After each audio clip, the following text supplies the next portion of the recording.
Gary. Back in the late 1970s and early 80s, Leon Vargian and Jim Mallon of the UW's Pail and Shovel political party were responsible for some of the most famous pranks in Madison history. The Statue of Liberty on a frozen Lake Mendota, Bascom Hill covered with pink flamingos, a toga party for 30,000 people. And on June 1st, 1983, a Boombox Parade from the Capitol down State Street. Leon was the drum major.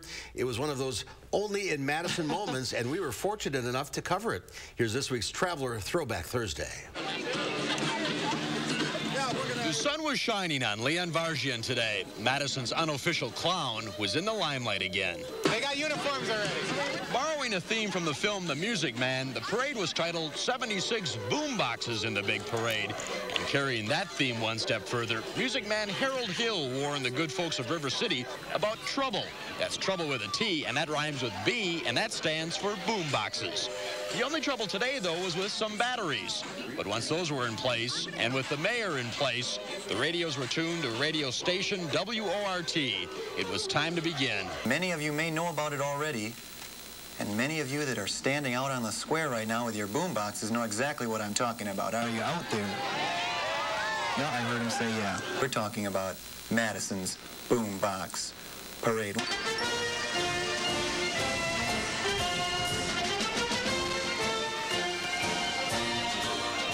Leon and his boom boxers were in full glory. The streets were lined with cheering fans from the square all the way down State Street.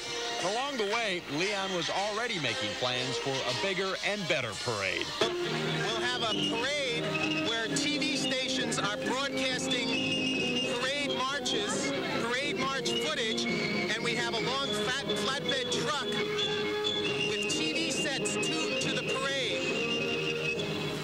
The sun was bright, the crowds enthusiastic, the marchers were never better. The Music Man would have been proud.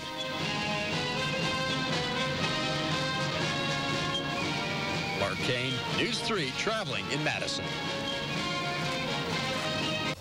He was a character. Wow. Leon never graduated from the UW. In fact, there are reports he had just one academic credit. Leon passed away, sadly, in 2015, but his legacy will live forever. And as we continue our Throwback Thursdays, I want to take this opportunity to acknowledge my longtime photographer and producer, Mike Van Susteren.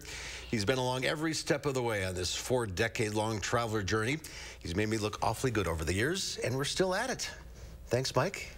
And thanks to former Channel 3 photographer Kurt Westbrook for capturing this picture. I love you with your boombox. Well, we had to have it for the audio. Yeah, that's great. And I don't think Mike and I could walk down State Street carrying that equipment these days. I think you could. I think you could. So, wow.